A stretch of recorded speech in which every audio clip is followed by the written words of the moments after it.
कहानी में red ant, black aunt और एक बग के बारे में एक्सप्लेन किया गया है। इन लोगों में एक शुगर के बॉक्स के लिए बातों ही बातों में एक बहुत बड़ी युद्ध छिड़ जाती है और फिर ये युद्ध बढ़ती ही जाती है। तो ये कहानी शुरू होती है एक जंगल से। तो इस जंगल में एक कपल पिकनिक मनाने आए हुए थे। तभी उसमें से लेडी को पेन महसूस होने लगता है और वो दोनों पास के हॉस्पिटल में चले जाते हैं। ये सभी मक्खियाँ इस बग को घेर लेते हैं। इधर ये सारी चींटियाँ अपना खाना लेके चट्टान से नीचे की ओर आ रही थी। रानी चींटी सभी को रास्ता दिखा रही थी। अन्य सभी इंसेक्ट्स भी अपने काम में लगे हुए थे। ये चींटी अंदर घुस जाती है और अंदर चीनी के क्यूब को चखने लगती है। इस ब्लैक आंट को तुरंत झटका लगने लगता है और सभी चींटियों को अपनी तरफ इशारा करके बुला लेती है। फिर ये सभी चींटियाँ इस बॉक्स को उठाकर ले जाने लगती हैं। रानी चींटी और बग इस टिफिन बॉक्स के अंदर थे। सारे क्यूब्स इधर उधर हो रहे थे। ये बग दबने से बच जाता है और तभी ये बॉक्स यहाँ से नीचे गिर जाता है और इससे एक छिपकली देख लेती है। अब ये छिपकली इन लोगों की तरफ बढ़ने लगती है और ये बग इसे देखकर भागने लगता है। चीनी के कुछ क्यूब्स बाहर आकर गिर गए थे और ये सभी चींटियां इस क्यूब के पीछे छिपी हुई थी। इस चींटी की महक इस छिपकली को आ रही थी, लेकिन बॉक्स के अंदर बग कूदने लगता है जिसकी आवाज सुनकर छिपकली डरकर भागकर अपने बिल में जाकर घुस जाती है। इधर इन काली चींटियों के दुश्मन लाल चींटियों का प्रवेश हो गया था।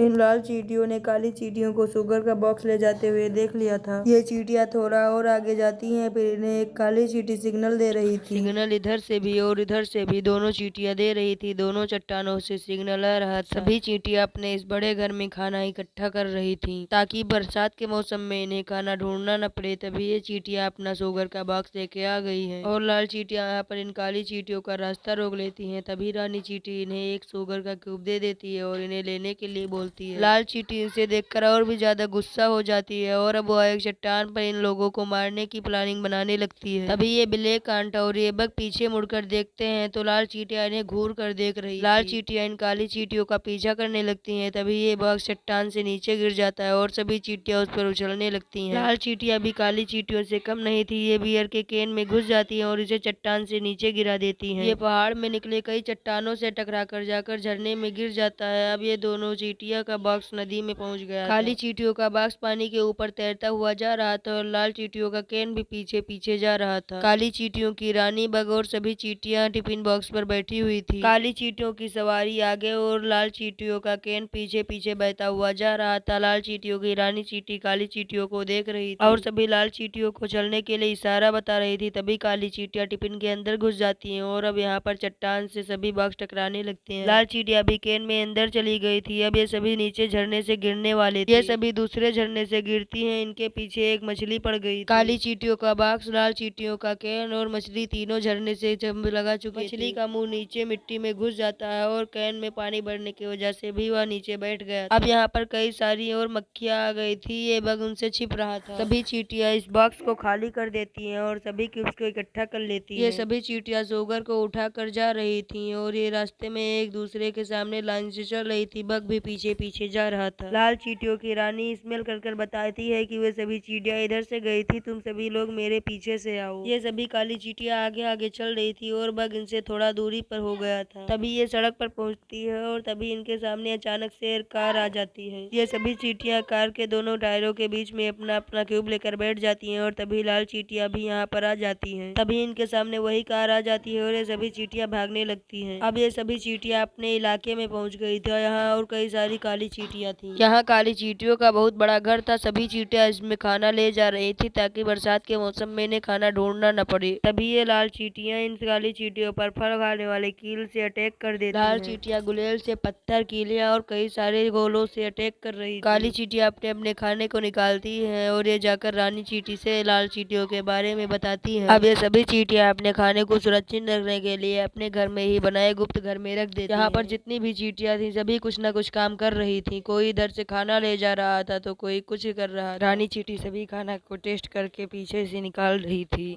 पीछे से निकाले हुए खाना को वो बम के रूप में इस्तेमाल करेंगे। इधर ये लाल चींटी पहाड़ पर चढ़ते हुए अपने रानी चींटी के पास जा रही थी। यहाँ यह सिग्नल देकर रानी की तरफ जा रही थी। यहाँ पर ये पहुँचती है तो दीवार के ऊपर से जाते हुए रानी चींटी के पास पहुँच जाती है। रानी चींटी भी बहुत सारा खाना खाकर यहाँ पर पार्टी कर रही थी। दोनों चींटियों का आकार सेम था। अब लाल चींटी भी खूब सारा खाना खाने के बाद पार्टी करने लगती है। फिर इसमें दिखाया जाता है कि यह जहाँ पर घूमती है वहाँ पर बहुत सारी हजारों लाल चींटियां थी। अब लाल चींटियों की लाखों तादादों में संख्या इकट्ठा हो जाती है। ये चींटियां जिधर से जा रही थी उधर से लग रहा था कि खून बह रहा है। ये सभी चींटियां अपने इलाके से लाइन से सैनिक की तरह जा रही थी। तभी ये काली चींटी गुफा को बंद करके अंदर आने का रास्ता बंद कर देती है। पूर्णिमा की रात थी। अब यहाँ पर काली चींटियों का इलाका दिखाया जाता है। ये काली चींटी और बग सो रहे थे। अब यहाँ पर सुबह का सीन दिखाया जाता है। यहाँ पर बहुत सारे किसी फल के पौधे लगे हुए थे और फिर जैसे शाम होती है पौधे के फूल सूखने लगते हैं और फिर रात हो जाती है। रात हो चुकी थी। जैसे ही सुबह होती है यहाँ पर हजारों की संख्या में लाल चींटियों को दिखाया जाता है जो कि काली चींटियों के इलाके को पूरी तरह से घेर चुकी थी। हजारों की तादाद में चींटियां काली चींटियों के घर के चारों तरफ से घेर लेती। तभी काली चींटियां भी अपने छत पर आकर के वहाँ सभी चींटियों को देखने लगती। बग भी इनके साथ था। तभी लाल चींटियों का लीडर कहता है हमला करो। तभी ये सभी चींटियां आक्रमण करने लगती। अब बहुत सारे टूथपिक से चींटियां इन पर हमला कर रही थी। तभी बहुत सारी चींटियां अपने बिल में घुस जाती। कुछ चींटियां गुलेल बनाकर पत्थर से हमला कर रही थी तो कुछ और कुछ हर एक आक्रमण पर काली चींटियों का घर थोड़ा सा टूट जाता था। अब ये काली चींटियां जाकर अपने रानी चींटी को ये सभी बात बताने लगती हैं। बग भी इनके साथ ये बात को बताता है। तभी रानी चींटी की सेवक चींटी रानी चींटी के चारों ओर एक चक्कर लगाती है और फिर जाकर रॉकेट का पर्दा खोल देती है। यहाँ पर भारी संख्या में रॉकेट रखे हुए थे। तभी ये चींटी कैलकुलेशन करने लगती है। कैलकुलेशन करके बताती है कि जाओ और इन चींटियों पर हमला करो। और तभी ये लाल चींटी एक बड़ा सा पत्थर फेंकती है और इनके घर के आर पार हो जाता है। तभी ये चींटियां अनानास लेकर जाती हैं और उनके छत पर चढ़ने लगती हैं। और फिर लाल चींटियों का लीडर बोलती है कि इनके घर के रास्ते को बंद कर दो। तभी ये चींटियां इनके घर के रास्ते को बंद करने लगती हैं। अब ये काली चींटियां इन चींटियों पर कैप्सूल फेंकने लगती हैं जिससे वहाँ पर धुआं उठने लगता है। उसके बाद ये सभी चींटियां लाए हुए सभी रॉकेट्स को फेड करने लगती हैं। इन सभी रॉकेट्स को फेड करने के बाद एक चींटी माचिस के एक तीली को निकालकर डिब्बी के ऊपर चढ़कर उससे घसीटने लगती है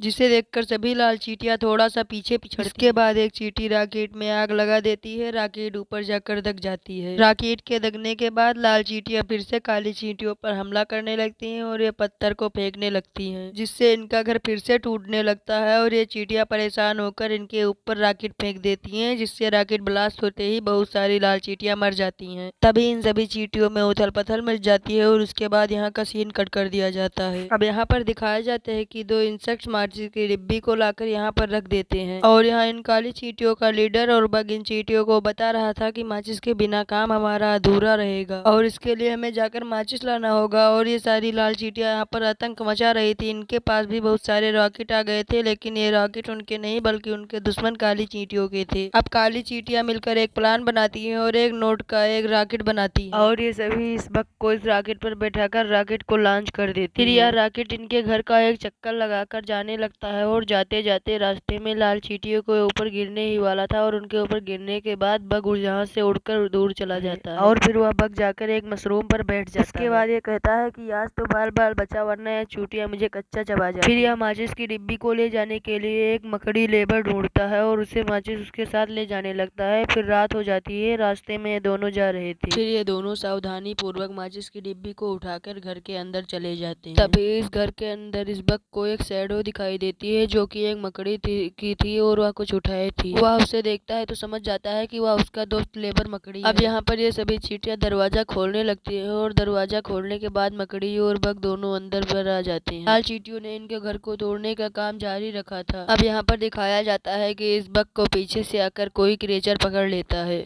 वह जानवर बहुत बड़ा था। इसे खींचते खींचते पूरा घर गिर जाता है और वह जानवर उसके तले दबकर मर जाता है। फिर वह बग उस घर में से माचिस को उठाता है और लेकर जाने लगता है। अब वह सुरंग के रास्ते से होते हुए बहुत स्पीड से जा रहा था। तभी वह देखता है कि उसके दोस्त बग को कई मक्खियों ने घेर रखा वह जैसे ही वहाँ पर पहुँचता है तभी सभी घरेलू मक्खियाँ उसे देख लेती हैं और उसका पीछा करने लगती हैं। वह फूलों के बगानों के ऊपर से उड़ता हुआ जाता है और मकड़ी के जाले में छेद कर देता है। सभी मधुमक्खियाँ भी उसके पीछे उड़ रही थी। वह और आगे जा रहा था तभी उसके सामने अचानक से एक कार आ जाती है। बग हट जाता है और सभी मक्खियाँ उसमें लड़कर मर जाती हैं। अब ये दोनों बग साथ हो गए थे। दोनों मिलकर माचिस की डिब्बी को उठाने लगते हैं। ये दोनों यहाँ पर पहुँचते हैं तो देखते हैं कि काली चींटियों का घर एकदम से तबाह हो गया था। लाल चींटियों ने आक्रमण जारी रखा हुआ था। हर एक आक्रमण से उनके घर को थोड़ा सा क्षत पहुँचती है। तभी ये दोनों माचिस की डिब्बी को लेकर चींटियों के ऊपर से जा रहे थे। सभी चींटियां इन्हें ही देख रही थी। काली चींटियों को भी इनसे कुछ उम्मीद। चींटियां इन्हें देखकर प्रोत्साहित कर रही थी। तभी ये माचिस की डिब्बी को लेकर चींटियों के छत के ऊपर आ जाते हैं। अब सारी चींटियां एक एक माचिस की तीली को जलाकर अपने अपने रॉकेट के पास पहुंच चुकी थी। अब बहुत बड़ा धमाका होने वाला था। सारी लाल चींटियां चींटियां उन्हें ही देख रही थी। काली चींटी ने रॉकेट में माचिस लगा दिया था। एक रॉकेट उड़कर ऊपर जाती है, तभी सारी चींटियां रॉकेट में माचिस लगा देती हैं। सभी रॉकेट ऊपर से आकर लाल चींटियों के बीच में गिर जाती थी। लाल चींटियां मरने लगी और सभी लाल चींटियां भागने लगी। उनका लीडर ये नजारा देख रहा था और बहुत पछता रहा था। लाल चींटियों के बीच में बहुत बड़ा धमाका होता है और सभी चींटियां, बहुत सारी चींटियां एक साथ मरने लगती हैं। काली चींटियां भी बिना रुके आक्रमण पर आक्रमण किए जा रही थी। रॉकेट सैकड़ों की संख्या में उड़ रही थी। सभी चींटियां मर रही, उनके बीच में पड़े गोले दग रहे थे और सभी चींटियां मर रही थी। सभी काली चींटियां लाल चींटियों को भगाने के पास अपने रानी के पास जाती हैं और सारा चीज बताती हैं कि वह सभी चींटियां भाग गई हैं। अब काली चींटियों के घर के चारों तरफ बहुत सारी आग जल रही थी। तभी एक उड़ता हुआ फाइटर प्लेन आता है और आग को, जंगल की सभी आग को बुझाने लगता है, क्योंकि ये आग जंगल में भी फैल गई थी। अब ये सभी काली चींटियां अपने लिए एक नया घर बना रही थी। रानी चींटी भी इनके पास बैठी। कुछ ही दिनों में इनका नया घर बनके तैयार होने वाला था। इसे आप लोग अब देख रहे होंगे और इस कहानी में वॉइस ओवर करते हुए मेरी जो भी गलती हुई होगी उसे आप लोग कमेंट में लिख सकते हैं और वीडियो को लाइक, चैनल को सब्सक्राइब करना ना भूलें।